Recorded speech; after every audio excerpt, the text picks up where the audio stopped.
The teller looked at my driver's license, then at the debit card in my hand. Then she looked back at me. Twice. Finally, she leaned forward and lowered her voice. Mom, are you sure your husband told you about this account? I stared at her. Told me about what? 3 days earlier, I had married Nathan Brooks. It had been a simple courthouse wedding. No giant ceremony, no expensive reception, just a few close relatives, dinner afterward, and the quiet excitement of finally starting our life together.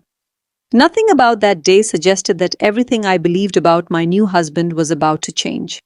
Nathan had always seemed like an ordinary man. He drove an old blue Taurus with a cracked bumper. His clothes were simple. He never showed off. When we went to restaurants, he was perfectly comfortable splitting the bill. I actually liked that about him. I was 37 and worked as a fourth-grade teacher. I had no interest in flashy cars, designer clothes, or people who believed money made them important. Nathan seemed kind, patient, and devoted to his daughter, Lily, who had actually been one of my students before Nathan and I started dating. After our wedding, Nathan handed me a debit card with my name printed on it. Use it whenever you need something, he had said casually. I laughed. What account is this connected to? Our household account. That answer hadn't seemed strange until now. The teller turned her computer screen slightly toward me. My name was listed beside the account, and underneath it was a balance so enormous that my brain refused to process it. I blinked. Then I looked again. Millions. There were millions of dollars sitting in an account that Nathan had casually described as our household account. For several seconds, I couldn't breathe. I walked out of the bank, got into my Honda, closed the door, and immediately called him. Hey, Emily? Nathan, I said. What exactly do you do? Silence? Not long, maybe 2 seconds. But it was enough. Where are you? He finally asked. Outside the bank? Another pause. Don't drive, he said quietly. I'm coming. 20 minutes later, that same battered Taurus pulled into the parking lot.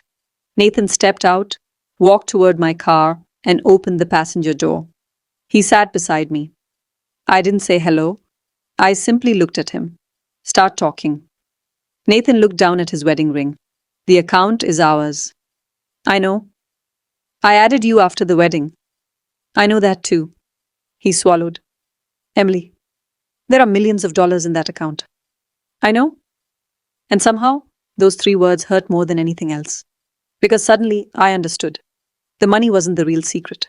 The real secret was that Nathan knew I didn't know, and he had let me believe something completely different. Nathan stared through the windshield for several seconds before finally speaking. My family owns a commercial real estate company. I turned toward him. What kind of company? Office buildings, shopping centers, warehouses, storage properties, some apartment complexes, investments in several states. I almost laughed. You're telling me your family owns all that? Yes. And you? I have my own holdings, trusts, investments, property. I stared at him. You're rich. Nathan looked uncomfortable. Very. I remembered all the times I had watched him compare prices at the grocery store. The old shoes he refused to replace, the cracked bumper on his car. You let me buy you tires. You insisted. You let me negotiate a cheaper tire rotation. I remember. You watched me believe you were struggling. I never said I was struggling. No, I whispered. You just never corrected me. Nathan lowered his eyes. That silence told me everything. He eventually explained that his first marriage had ended badly because money had changed the relationship. His former wife, Laura, had eventually become obsessed with expensive houses, vacations, and the lifestyle his family could provide. I wanted someone to love me without knowing what I had, he said. I understand that. He looked relieved. But I'm not finished. His expression changed. I was your wife when you gave me that card. You didn't tell me because you were afraid I'd become like her. I was afraid of being treated differently. You decided that for me. Nathan didn't answer. That was the part I couldn't forgive yet.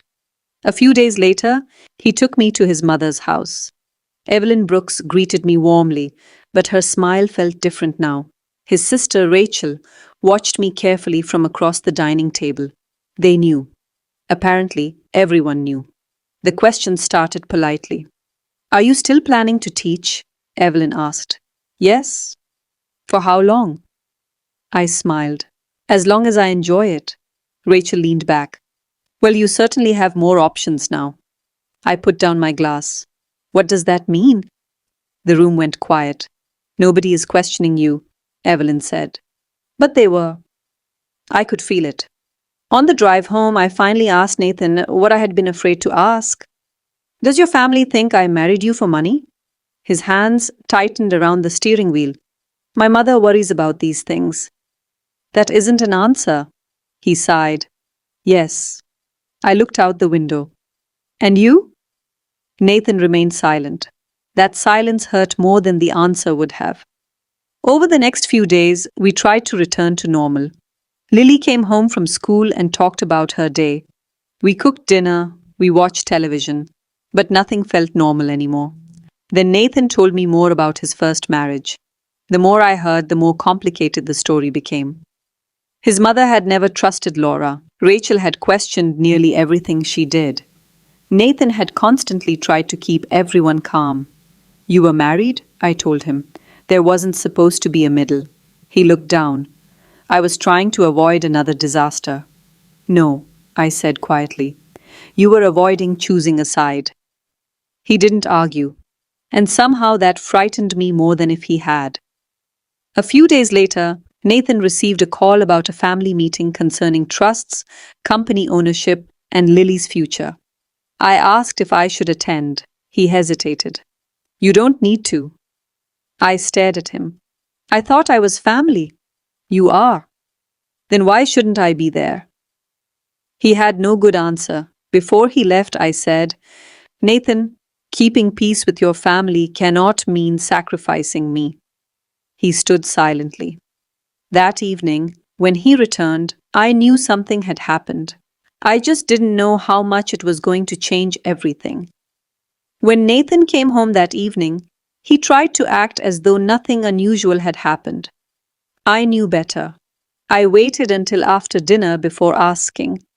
Did Rachel mention me during the meeting? Nathan stopped clearing the dishes. Yes. What did she say? He hesitated. She had some concerns. My stomach tightened. What concerns? Nathan looked away. She wanted to know whether you really knew nothing about the family money before we got married. And what did you tell her? I told her you didn't know. That's all? He didn't answer. I stared at him. Nathan. He finally sighed. She asked if you might have known and simply pretended not to. My chest tightened. And what did you say? Silence. That silence broke something inside me. You didn't defend me, I whispered. I didn't know what to say. You could have said the truth. I did. No. You told her what you thought would keep everyone calm. Nathan looked devastated, but I couldn't stop. I married you believing you trusted me. Then I discovered millions in a bank account. Your family already knew. And now your sister thinks I may have married you for money. I never thought that. But you didn't stop her from thinking it. He stepped toward me. Emily, please. I need space. I packed a small bag. As I walked downstairs, Lily was standing near the staircase. She looked frightened. Are you leaving? I knelt and hugged her. Only for a few days. Is it because of Dad? I forced a smile. Your dad and I need to work something out. Her eyes filled with tears. Are you still my stepmom? Yes. She nodded slowly. Then she asked the question that broke my heart. Are you coming back? I looked at Nathan, then at Lily. I don't know yet. I left that night and stayed with my friend Sarah. For the first time since discovering the account, I wasn't thinking about Nathan's millions. I was thinking about whether I could trust the man behind them. 3 days later, Nathan came to Sarah's house. He sat across from me. This time there were no excuses, no promises, No attempts to make the problem disappear. He told me everything: his first marriage, his family's fears, the pressure he had grown up with, the reason he had hidden his wealth. Then he said something I wasn't expecting.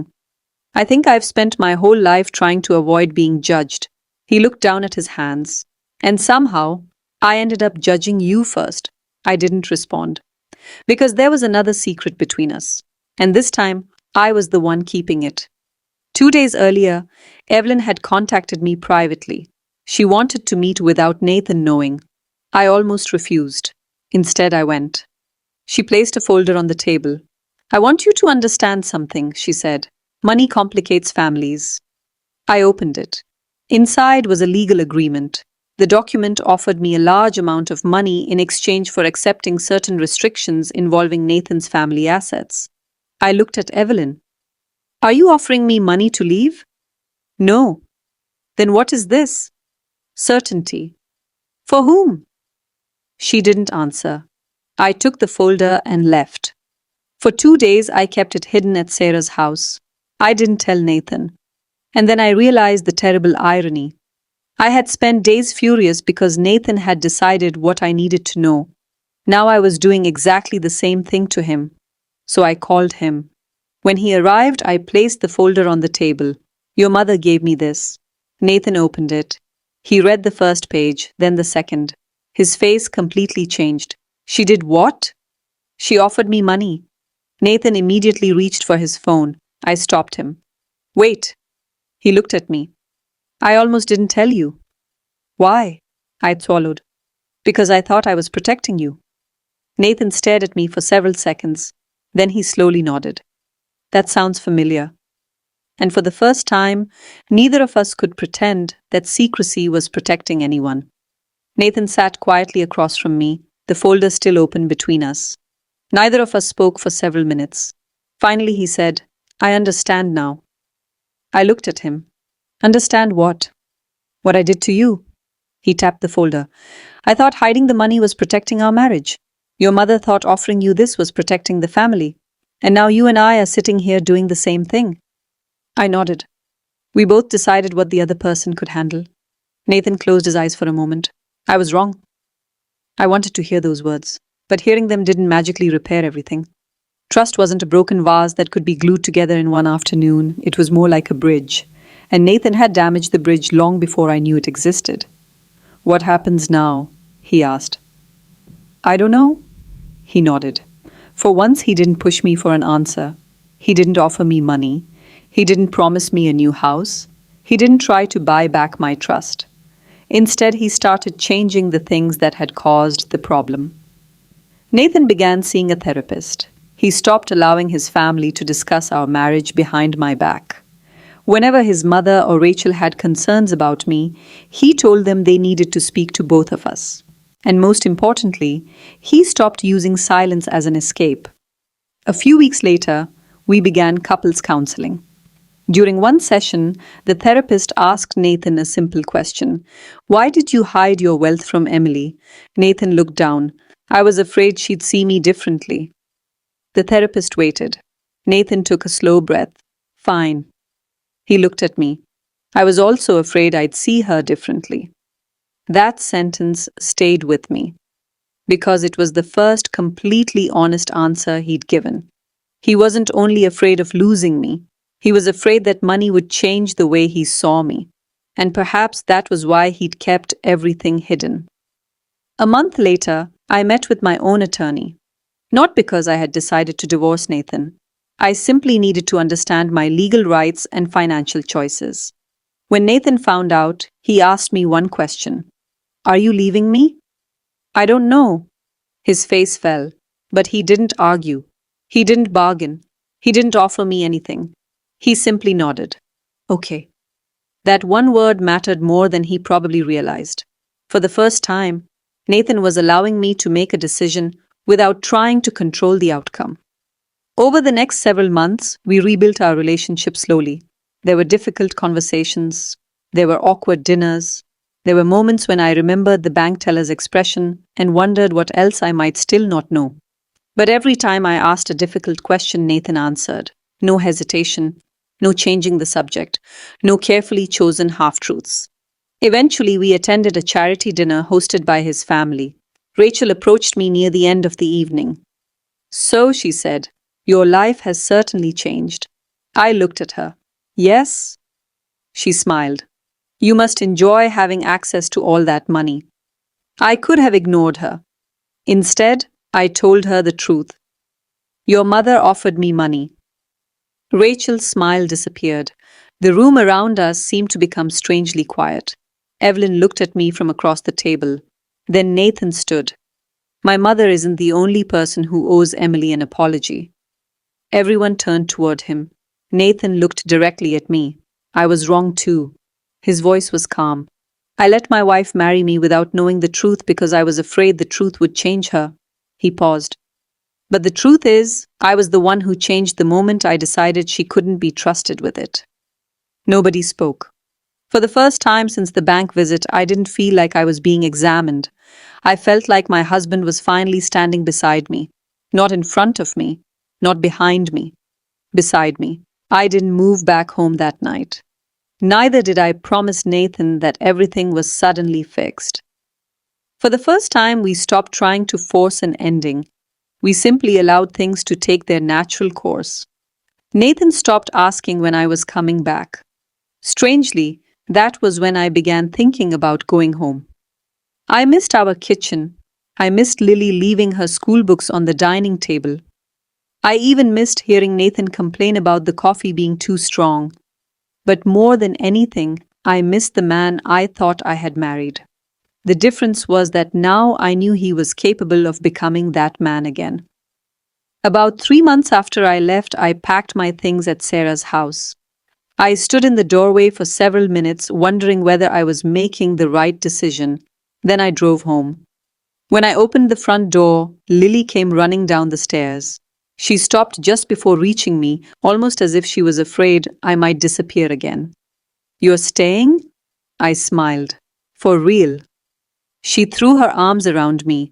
I hugged her tightly, feeling tears forming in my eyes. Behind her stood Nathan. He didn't rush toward me.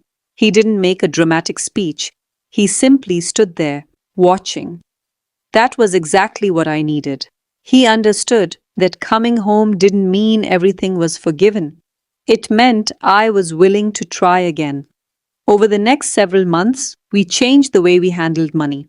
There were no more mysterious accounts, no more hidden investments, no more family decisions made behind closed doors. Nathan's business interests remained his. My teaching income and savings remained mine.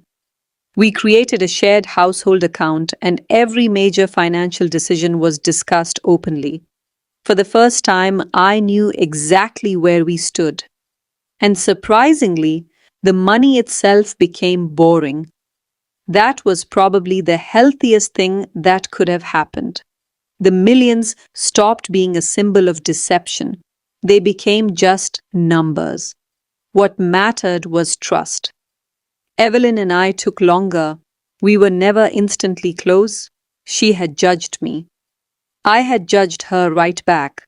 But slowly, things changed. About 6 months after I returned home, Evelyn stopped by to see Lily. As she was leaving, she paused at the front door. "Emily?"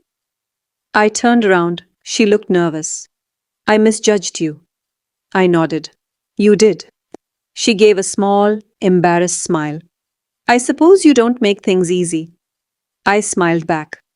"I teach fourth grade. Easy people make me suspicious." For a moment, she stared at me. Then she laughed. It wasn't a huge moment.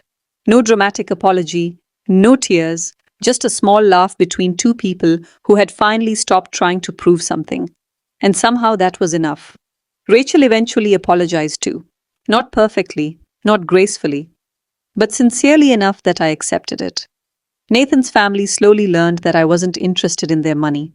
I didn't quit teaching. I didn't start buying luxury cars. I didn't suddenly become someone else. I remained the same woman who had walked into that bank believing her husband was an ordinary man.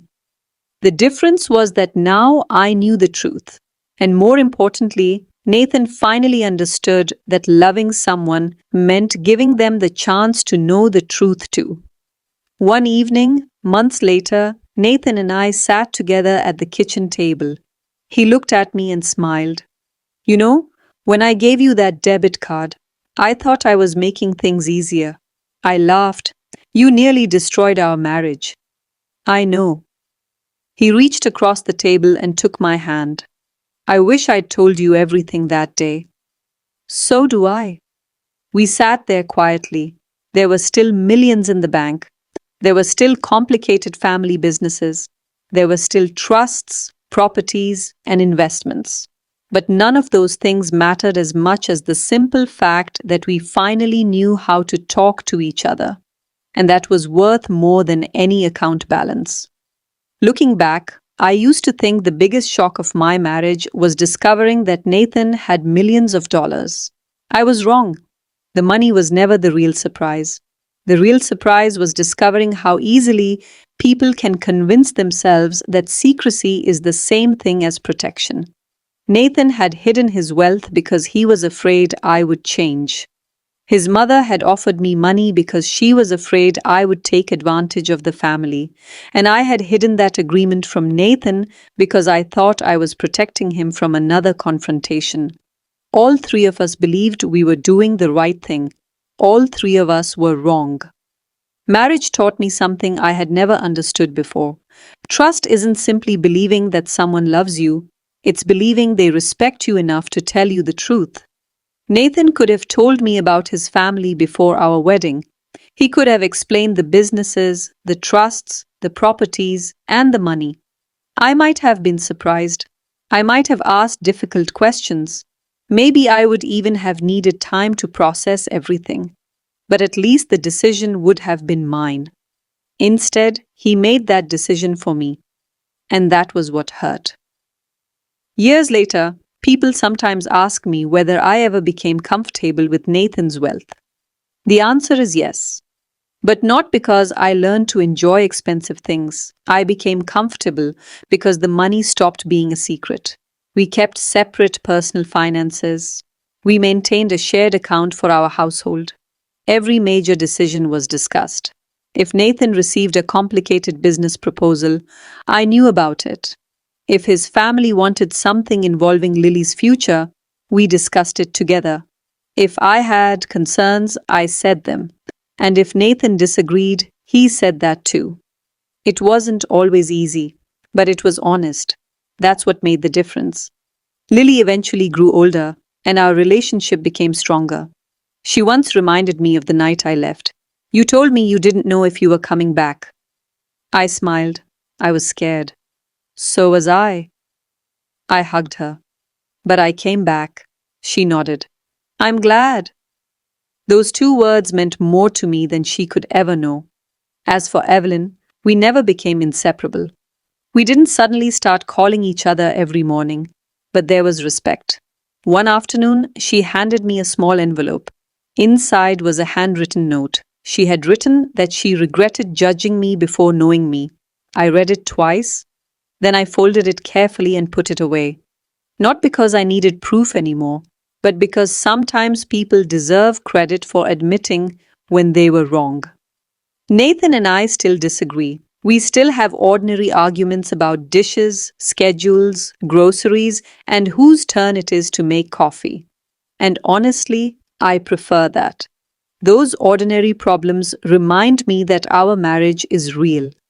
Not a business arrangement, not a family merger, not a bank account, a marriage. When I think about that day at the bank, I can still remember the teller's expression. I remember staring at that impossible number. I remember walking into the parking lot wondering whether I had married a stranger. But now I understand something I didn't understand then. The millions didn't change my marriage. They revealed the weaknesses that were already there. Money simply turned the lights on. It showed me Nathan's fear. It showed me his family's suspicion. And eventually, it showed me what honesty could rebuild. If I had to give one piece of advice to anyone entering a marriage, it would be simple. Don't measure your partner by what they have. Measure them by what they're willing to share, not just money, truth, fear, mistakes, doubts, the parts of themselves that are difficult to explain. Because love isn't tested when everything is easy, it's tested when the truth becomes uncomfortable. Nathan once thought I might love him differently if I knew he was wealthy. Ironically, hiding it was what almost made me stop loving him. Eventually, he understood, and I understood something too. Trust isn't rebuilt through grand gestures. It's rebuilt through hundreds of small moments when someone could hide the truth and chooses not to. That was the real fortune we found, not the millions in the bank, but the honesty that finally allowed us to become husband and wife. So, if you were in my position, what would you have done after discovering your spouse had secretly been hiding millions from you? Would you stay and rebuild the trust? Or would the secrecy itself be enough to walk away? Tell me in the comments where you're watching from. And if Emily's story kept you listening until the very end, don't forget to like the video, subscribe to the channel, and come back for the next story.